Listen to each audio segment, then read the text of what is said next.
আসসালামু আলাইকুম প্রিয় বন্ধুরা, কেমন আছেন সবাই? আজ মাগফিরাতের শেষ জুম্মার দিন। সবাইকে জুম্মা মোবারক।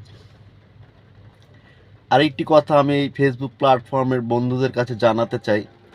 এই ফেসবুক প্ল্যাটফর্মে অনেকেই অর্থ সম্পদশালী আমার অনেক প্রাণপ্রিয় কলিজার বন্ধুরা আছেন এবং বোনেরা আছেন।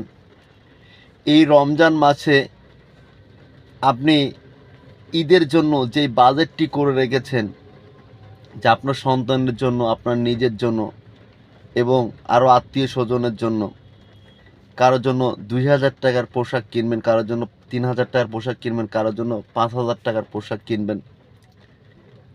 তো আমি একটা কথা বলতে চাই, যেখানে আপনি ২,০০০ টাকাতে একটা পোশাক কিনবেন, সেখান থেকে আপনি ১৮০০ টাকাতে একটা পোশাক কিনে ২০০ টাকা বাঁচিয়ে রাখবেন।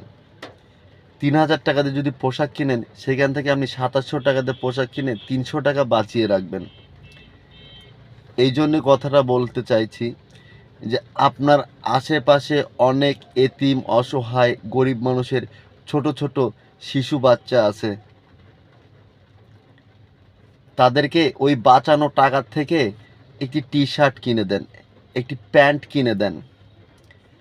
দেখবেন আপনি ৫০,০০০ টাকাতে মার্কেট করেও মনের মধ্যে যে প্রশান্তি লাভ করতে পারতেছেন না, কিন্তু ওই এতিম, অসহায় শিশুর মুখের হাসি দেখে আপনি মনের মধ্যে যে প্রশান্তি লাভ করবেন, আপনার ওই ৫০,০০০ টাকা দিয়ে মার্কেট করেও সে প্রশান্তি লাভ করতে পারবেন না। ভালো থাকবেন।